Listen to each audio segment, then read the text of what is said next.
les réseaux électriques modernes en Amérique du Nord sont de plus en plus complexes, d'abord en raison du fait qu'ils sont interconnectés, donc ça fait des ensembles de plus en plus considérables, qui intègrent aussi bien souvent des énergies renouvelables, l'énergie éolienne entre autres, qui est une énergie intermittente et peu pilotable, donc vient là aussi compliquer la tâche des opérateurs de réseau. Et enfin, la capacité de transport des réseaux électriques augmente pas toujours au même niveau que la charge. Donc, les objectifs de la chaire, c'est de développer des outils d'aide à la décision. Et ces outils, ils se divisent en 3 catégories, je dirais. Il y a des actions d'abord prédictives.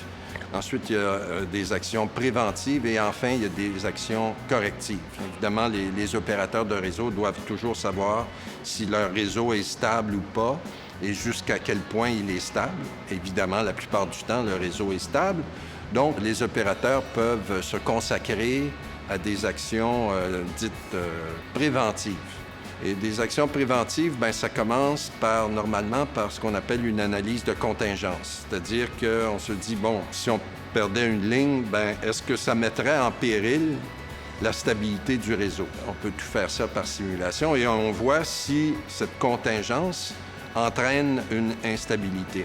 Et on classifie les contingences par ordre de gravité et les contingences les plus graves, bien, il faut leur trouver des parades. Puis c'est là, justement, qu'on peut aider les opérateurs de réseau à trouver des parades ou des défenses. Si la contingence qu'on a étudiée précédemment se produit par malheur, si je peux dire, bien là, il faut être capable d'appliquer rapidement l'action qu'on a conçue précédemment pour éviter l'instabilité.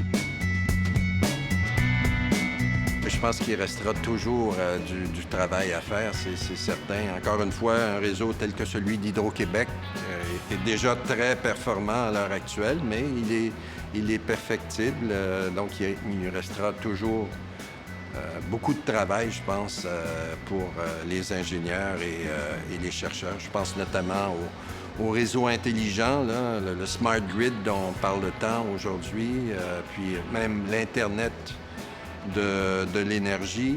Donc, il reste beaucoup de choses à faire, je pense. Donc, c'est pas un problème. Ça m'inquiète pas.